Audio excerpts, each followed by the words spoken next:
Komisi Pemilihan Umum Kota Kupang kembali memperbarui daftar pemilih melalui rapat pleno terbuka pemutakhiran data pemilih berkelanjutan triwulan 2 tahun 2026. Selengkapnya Alfred Senge melaporkan. Kita akan memaparkan data pemilih hasil pemutakhiran secara berkelanjutan di triwulan 2 ini. Komisi Pemilihan Umum Kota Kupang kembali memperbarui daftar pemilih melalui rapat pleno terbuka pemuktahiran data pemilih berkelanjutan triwulan 2 tahun 2026.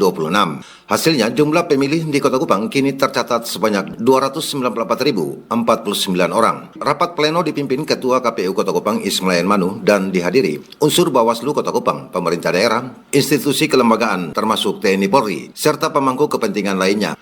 Dalam forum tersebut, KPU memaparkan hasil pemuktahiran data yang diperoleh dari lembaga sumber resmi melalui proses koordinasi dan verifikasi. KPU mencatat terdapat 2.181 pemilih baru, 285 pemilih tidak memenuhi syarat, serta 1.445 pemilih yang mengalami perubahan data. Seluruh perubahan tersebut menjadi dasar penetapan daftar pemilih berkelanjutan pada triwulan 2 tahun 2026.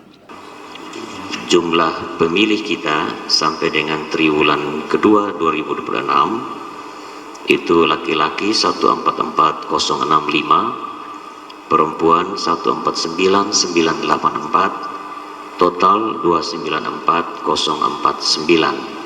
Sementara itu, pemilih yang tidak memenuhi syarat berasal dari data meninggal dunia, pindah domisili maupun perubahan status administrasi kependudukan. Adapun perubahan data pemilih didominasi pembaruan status perkawinan dan elemen data lainnya. Pada kesempatan yang sama, Bawaslu Kota Kupang menyampaikan hasil pengawasan terhadap proses pemuktahiran data. Secara umum, tahapan dinilai telah berjalan sesuai prosedur. Bawaslu juga mendorong agar koordinasi lintas instansi terus diperkuat untuk menjaga validitas dan akurasi data pemilih. Ada beberapa hal yang harus kami sampaikan sebagai bagian dari langkah pengawasan yang kami lakukan.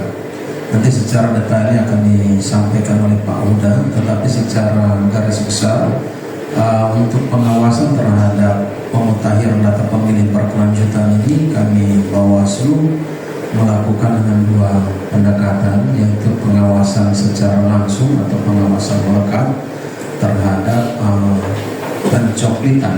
Rapat pleno kemudian menetapkan hasil pemuktahiran data pemilih berkelanjutan triwulan 2 tahun 2026 yang dituangkan dalam berita acara dan diserahkan kepada seluruh peserta rapat sebagai bentuk transparansi serta akuntabilitas penyelenggaraan pemilu di Kota Kupang. Dari Kupang, Nusa Tenggara Timur, Alfred Senge, RRI terus mengudara untuk Indonesia.